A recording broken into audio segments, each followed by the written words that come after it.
معلم اخلاق صلی اللہ علیہ وآلہ وسلم۔ نبی کریم رؤوف الرحیم صلی اللہ تعالی علیہ وآلہ وسلم اخلاق کے عظیم معلم بن کر تشریف لائے، جن کے مکتب میں آ کر بڑی بڑی قوموں نے آداب سیکھے۔ ان کے حسن اخلاق کی اس سے بڑی دلیل اور کیا ہو سکتی ہے کہ خود کائنات کے رب نے آپ صلی اللہ علیہ وآلہ وسلم کے بارے میں فرمایا کہ آپ صلی اللہ علیہ وآلہ وسلم کے عظیم اخلاق پر مہر تصدیق ثابت کر دی۔ آپ صلی اللہ علیہ وآلہ وسلم کی جو تعلیم تھی وہی ان کا عمل تھا۔ قول و عمل کے عظیم پیکر تھے، ان کے قول و عمل میں کوئی تضاد نہ تھا، اس لیے ان کی تعلیم اور صحبت کا فیضان خوشبو بن کر اڑا اور ان کے ہم نشینوں کو معطر کر دیا۔ خود نبی اکرم صلی اللہ تعالی علیہ وآلہ وسلم نے فرمایا کہ میں بہترین اخلاق کی تکمیل کے لیے بھیجا گیا ہوں۔ سقراط اور افلاطون کے مکالمات اور ارسطو کے اخلاقیات پڑھ کر ایک شخص بھی صاحب اخلاق نہ بن سکا، مگر یہاں قومیں ہیں جو نبی کریم صلی اللہ تعالی علیہ وآلہ وسلم کی تعلیم سے اخلاق کے بڑے بڑے درجات اور مراتب پر پہنچے، اور آج زمین کے کرہ پر جہاں کہیں حسن اخلاق کی کوئی کرن ہے وہ نبوت ہی کے انوارات سے نکل رہی ہے۔ تاریخ عالم پر غور کیا جائے تو انبیاء کرام علیہ السلام کی جماعت میں بھی اسلام کے اخلاق و معلم و پیکر حسن اخلاق محبوب خدا محمد مصطفیٰ صلی اللہ تعالی علیہ وآلہ وسلم کی شان نرالی اور ممتاز معلوم ہوتی ہے، جن کی زندگی کا ہر پہلو روز روشن کی طرح عیاں ہے۔ اسلام کے اس معلم کی شان اس لحاظ سے بھی بلند و بالا ہے کہ انہوں نے جو کچھ بھی کیا سب سے پہلے خود اس پر عمل کر کے دکھایا۔ صحیفہ سیرت کے اوراق پلٹ کر دیکھو تو حسن اخلاق کے یہ عظیم معلم حسن اخلاق کی ترغیب دیتے ہوئے نظر آتے ہیں، اور حسن اخلاق کو ایمان کی تکمیل کا ذریعہ فرمایا۔ تو کبھی آپ صلی اللہ تعالی علیہ وآلہ وسلم یوں ارشاد فرماتے کہ تم میں بہتر وہ ہے جس کے اخلاق بلند ہیں۔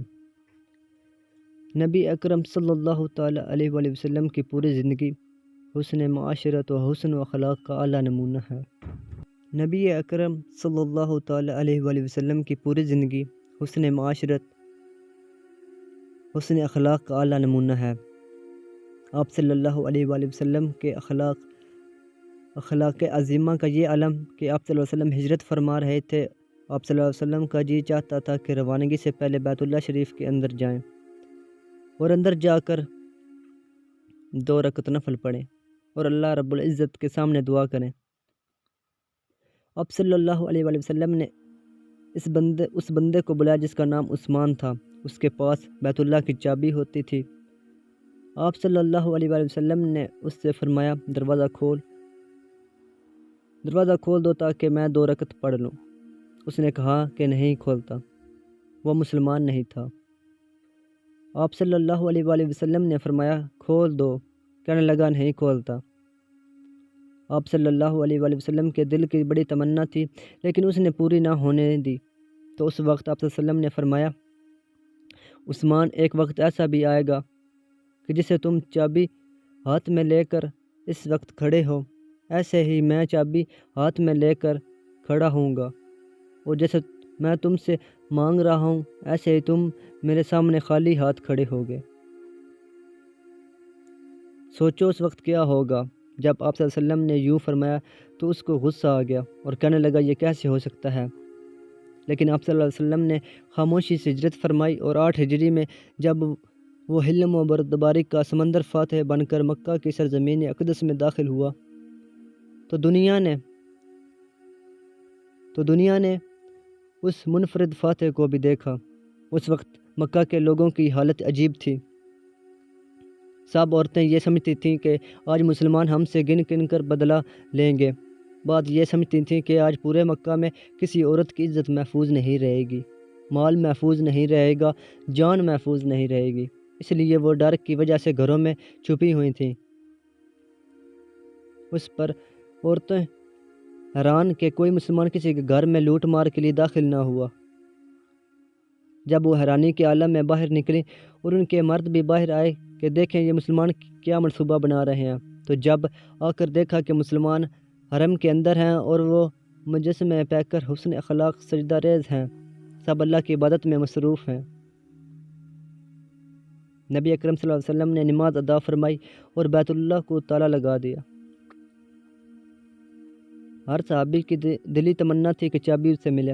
جب کوئی فاتح بن کر آتا ہے تو وہ دشمن کو ختم کرنے کی کوشش کرتا ہے، مگر یہ تو ایک نرالا فاتح تھا جس نے ساری دنیا کو اخلاق کا درس دینا تھا۔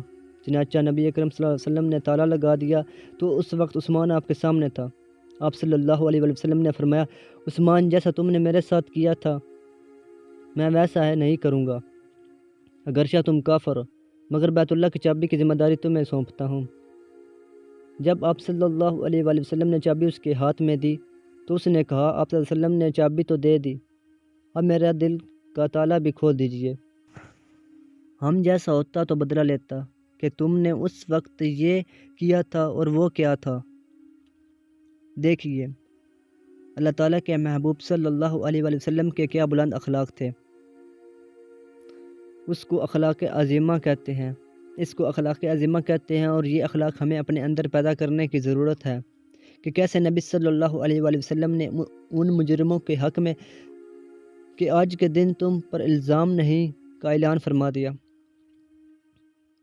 وہی مجرم جنہوں نے پتھروں کی بارش کی تو کبھی ظلم و ستم کے پہاڑ گرائے اور مکہ چھوڑنے پر مجبور کیا، لیکن فتح مکہ کے دن معلم اخلاق نے رحمت کی انتہا کر دی اور معافی کا اعلان عام کا ہو گیا۔ یہ سب ہمارے نبی صلی اللہ علیہ وسلم نے اپنی امت کو اخلاق عظیمہ کا درس دینے کے لیے کیا۔ ہم خود کو ان معلم اخلاق کی فرما برداری میں لائیں، ان کی سیرت اپنائیں۔ جو آپ صلی اللہ علیہ وسلم کی سیرت اپنائے گا، آپ صلی اللہ علیہ وسلم کا دامن پکڑے گا، وہ راحت پائے گا۔ جس نے یہ دامن چھوڑا وہ ذلت و خواری میں چلا جائے گا۔ محبت کے یوں جس نے دریا بہائے، دل ان کا بھی جیتا جو سر لینے آئے۔ یہ بندہ نوازے کے جوہر دکھائے، خود کھائے جو اور جواہر لٹائے۔ خوشی اپنی غیروں کے غم میں بھلا دی، دیا درد جس نے اسے بھی دعا دی۔ حضرت انس رضی اللہ تعالیٰ عنہ فرماتے ہیں، میں نے 10 سال رسول اللہ صلی اللہ علیہ وسلم کی خدمت کی۔ اس پوری مدت میں جو کام کر میں نے کیا، آپ صلی اللہ علیہ وسلم نے کبھی یہ نہیں فرمایا کہ ایسا کیوں کیا۔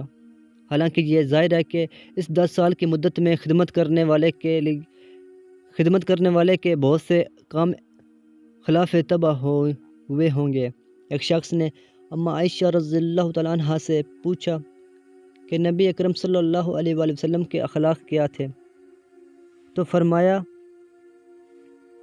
کہ حضور صلی اللہ علیہ وسلم کے اخلاق قرآن ہیں۔ مطلب یہ کہ جو اخلاق قرآن میں بیان کیے گئے ہیں وہ سب کے سب حضور صلی اللہ علیہ وسلم میں تھے۔ آپ صلی اللہ علیہ وسلم نے خود فرمایا کہ میں بہترین اخلاق و عادات کی تکمیل کے لیے بھیجا گیا ہوں، اور فرمایا کہ اس سے جڑو جو تم سے توڑے، جو تمہیں محروم کرے تم اسے دو، اور جو تمہیں تکلیف پہنچائے تم اسے معاف کر دو۔ نبی اکرم صلی اللہ علیہ وسلم کی سیرت، نبی اکرم صلی اللہ علیہ وسلم کی زندگی ہمارے لیے بہترین نمونہ ہے۔ ایک بھلائی وہ ہوتی ہے جو اپنے والدین کے ساتھ کی جاتی ہے، بہن بھائیوں کے ساتھ کی جاتی ہے، لیکن سب سے بڑھ کر بھلائی وہ ہوتی ہے جو دشمنوں سے کی جاتی ہے۔ رشتہ داروں اور والدین سے بھلائی کرنے والے تو بہت ملیں گے، لیکن دشمنوں پر بھلائی کی مثال دیکھنی ہے تو ہمیں اپنے نبی صلی اللہ علیہ وسلم کی سیرت میں ملے گی۔ تاریخ کے اوراق پلٹو اور دیکھو کہ طائف کی وادی میں جب اہل طائف پتھروں کی بارش کر رہے تھے اور آقا بے ہوش ہو جاتے تھے، اور جب ہوش میں آتے تو پہاڑوں کے نظام پر مسلط کردہ فرشتے حاضر ہو کر کہتے کہ اللہ تعالیٰ کے نبی آپ صلی اللہ علیہ وسلم حکم دیجئے، ان پر پہاڑ گرا کر ان کو نصب نابود کر دیتے ہیں۔ قربان جائیں ایسے معلم پر جو ہمیں علم و بردباری اور صبر کا ایسا سبق دے گئے کہ جواب میں فرمایا، اے فرشتوں، میں تو سارے عالم کے لیے رحمت بن کر آیا ہوں، زحمت بن کر نہیں۔ یہ جلوہ حق، سبحان اللہ، یہ نور ہدایت، کیا کہنا۔ جبرائیل بھی شاہدہ ان پہ ہے، یہ شان نبوت کے کیا کہنا۔ اخلاق محبت اور رحم و کرم کی جو مثال نبی اکرم صلی اللہ علیہ وآلہ وسلم کی زندگی میں ملتی ہے، دنیا کے کسی شخص میں نہیں مل سکتی۔ آپ صلی اللہ علیہ وآلہ وسلم کا رحم و کرم، حلم و صبر، عفو درگزر اضطراری نہیں بلکہ اختیاری تھا۔ اگر کوئی بدلہ لینے کی طاقت نہ رکھتا اور معاف کرے تو اسے رحم و کرم نہیں کہا جائے گا۔ اسے اصل رحم و کرم تو یہ ہے کہ قدرت کے باوجود معاف کر دے۔ اس کا عملی مظاہرہ ہمیں ہمارے نبی کریم صلی اللہ علیہ وآلہ وسلم کی مبارک زندگی میں نظر آتا ہے۔ آج اگر انسان زندگیوں میں یہ نبوی زندگی آ جائے انسانی زندگیوں میں یہ نبوی زندگی آ جائے تو گھر جنت کا نمونہ بن جائے۔ ایک مرتبہ عید کا دن تھا، باہر کچھ حبشی نوجوان کھیل رہے تھے، دوڑ رہے تھے۔ نبی اکرم صلی اللہ علیہ وسلم نے فرمایا کہ عائشہ، کیا آپ یہ کھیل دیکھنا چاہو گی؟ فرمایا جی، دیکھنا چاہوں گی۔ تو آپ صلی اللہ علیہ وآلہ وسلم اسی طرح کھڑے ہو گئے کہ اما عائشہ رضی اللہ تعالیٰ عنہا کو اپنی اوٹ میں لے لیا اور آپ صلی اللہ علیہ وسلم کے بازو پر اپنی ٹوہری رکھی اور اس طرح وہ کھیل دیکھنے لگیں۔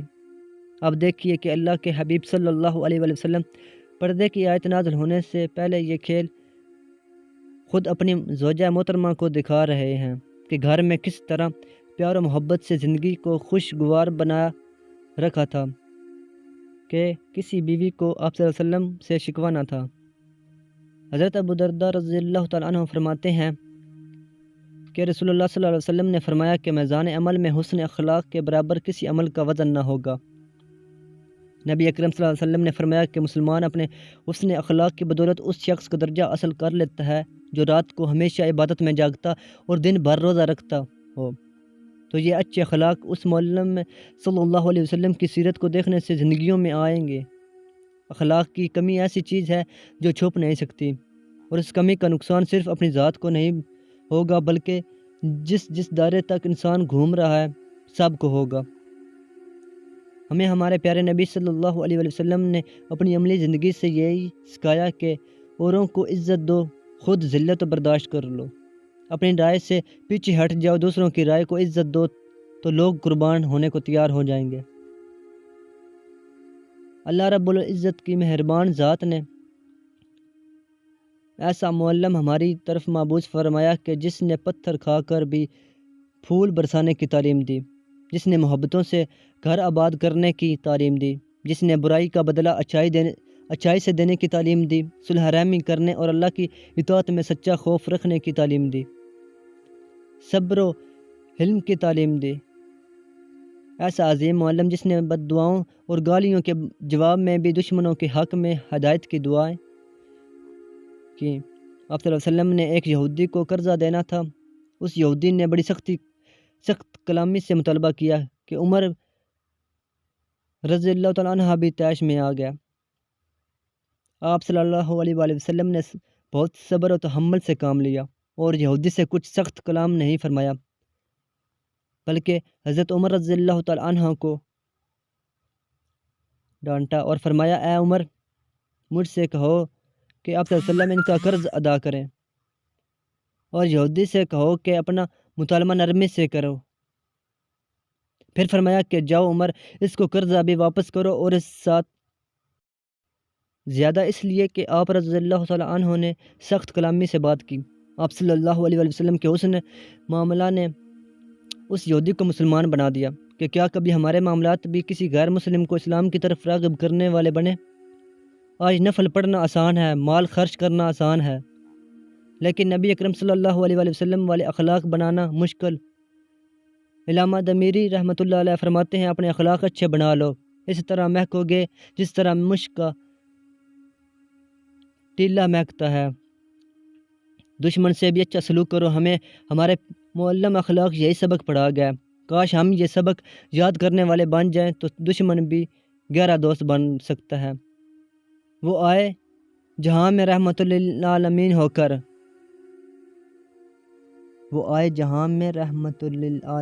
کر پناہ بے کساں بن کر، شفیع المذنبین ہو کر، خرد کیا کر سکے گی ان کی رفتوں کا اندازہ، فلک ہی رہ گیا جن کے لیے فرش زمین ہو کر۔ گھر میں دیکھا تو گھر میں ان کے حسن اخلاق کا یہ معاملہ ہوا کرتا تھا کہ عائشہ رضی اللہ تعالی عنہا چرخہ کاٹ رہی تھیں تو نبی اکرم صلی اللہ علیہ وسلم خود اپنے ہاتھوں سے قمیص سی رہے۔ ایسی سادہ محبت سے بھری زندگی کہ کوئی شکوہ نہیں، اور اپنا کام خود کر رہے ہیں، کبھی گھر میں جھاڑو لگا رہے ہیں تو کبھی روٹی بنا رہے ہیں، سب گھر والوں کو اپنی ذات سے خوش کر رکھا ہے، اپنے حسن اخلاق، محبت و خلوص سے اپنے اہل و عیال کو اس طرح راضی کر رکھا ہے کہ معاشرت میں اس کی نظیر ملنا ناممکن ہے۔ سر سے لے کر پاؤں تک تنویر ہی تنویر ہے، جسے منہ سے بولتا قرآن وہ تقریر ہے۔ سوچتی ہے دل میں دنیا مصطفیٰ کو دیکھ کر، وہ مصور کیسا ہوگا جس کی یہ تصویر ہے۔ ایک شخص دیہات سے آیا، مسلمان ہوا، محفل میں بیٹھے۔ کافی دیر بیٹھنے کے بعد جب مجلس برخاست ہوئی تو ان کو پیشاب کرنے کی حاجت ہوئی۔ وہ اٹھے اور مسجد نبوی کے ساتھ خالی جگہ پر جو کہ مسجد نبوی کا ہی حصہ تھی وہاں پیشاب کرنے بیٹھ گئے۔ عام طور پر دیہاتوں میں لوگ ایسے ہی کرتے ہیں۔ صحابہ نے دیکھا تو انہوں نے اس کو منع کرنے کی کوشش کی، مگر نبی اکرم صلی اللہ علیہ وآلہ وسلم ان کو منع کر دیا کہ اسے کچھ نہ کہو۔ جب وہ فارغ ہو گئے تو نبی اکرم صلی اللہ علیہ وآلہ وسلم نے ان کو بلایا اور محبت کے ساتھ پاس بٹھا کر فرمایا، دیکھو مسجد اللہ کا گھر ہے، اللہ تعالیٰ عظیم ہیں، بڑے ہیں، اس کے گھر کو پاک رکھنا چاہیے اور گندگی سے بچنا چاہیے۔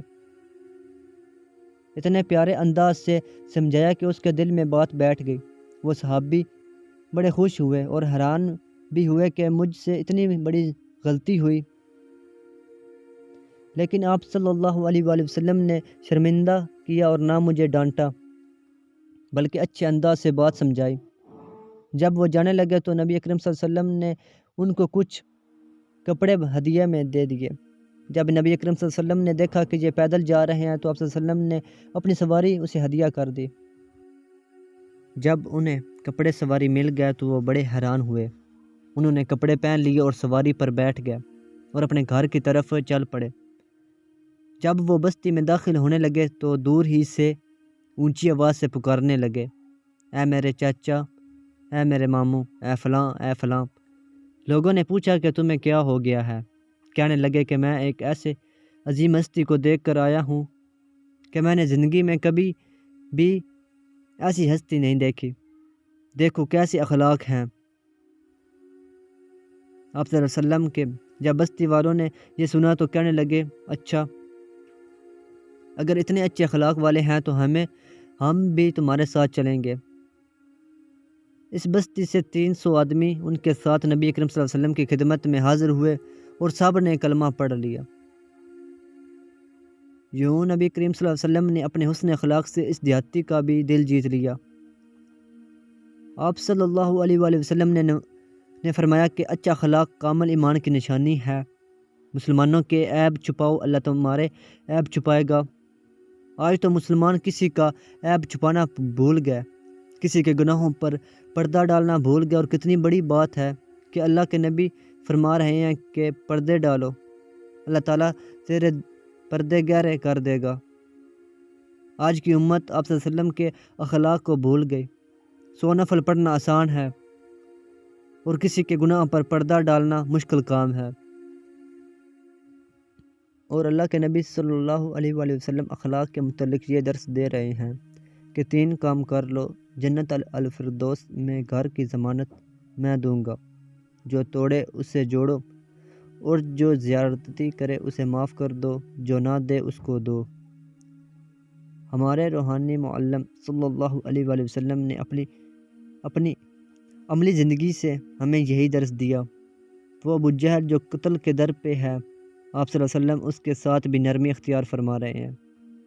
وہ قریش مکہ جنہوں نے قدم قدم پر آپ صلی اللہ علیہ وسلم کو تنگ کرنے کی انتہا کر دی، آپ صلی اللہ علیہ وسلم انہیں کے لیے ہدایت کی دعائیں مانگ رہے ہیں۔ وہ اہل مکہ جنہوں نے 20 برس کوئی کسر نہ چھوڑی، انہی میں اہل مکہ کے بارے میں آپ صلی اللہ علیہ وسلم فرما رہے ہیں کہ جاؤ، میں نے معاف کیا۔ انسانیت کی راہیں ہمیں اس نبی اکرم صلی اللہ علیہ وسلم کی درسگاہ میں ملیں گی، جنہوں نے یہ اعلان کیا تھا کہ تم زمین والوں پر رحم کرو، آسمان والا تم پر رحم کرے گا۔ علم و بردباری، پیار محبت کا درس فقط نبوی درسگاہ میں ملے گا، جس درسگاہ میں انسانیت کے ہر رشتے سے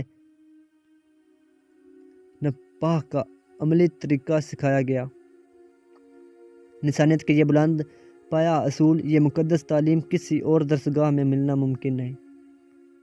بلا شبہ حقیقی انسانیت کا تصور درسگاہ رسول اللہ صلی اللہ علیہ وآلہ وسلم کے بغیر ناممکن ہے۔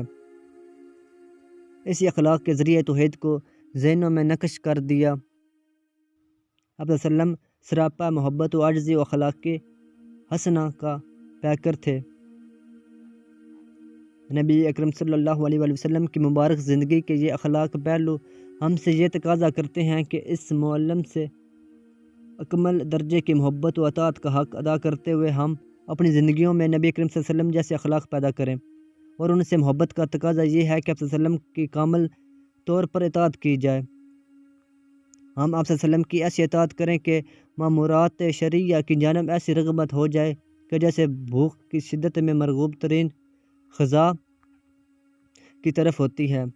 اپنی زندگیوں کو نبی کریم صلی اللہ علیہ وسلم کے اخلاق اور سیرت کے مطابق ڈھال لیں، تاکہ ہم اس محسن انسانیت اور اس عظیم و علم اخلاق صلی اللہ علیہ وسلم کے بعمل امتی بن کر مستحق شفاعت بن سکیں۔ سلام اس پر کہ جس نے خون کے پیاسوں کو گواہیں دیں، سلام اس پر کہ جس نے گالیاں سن کر دعائیں دیں۔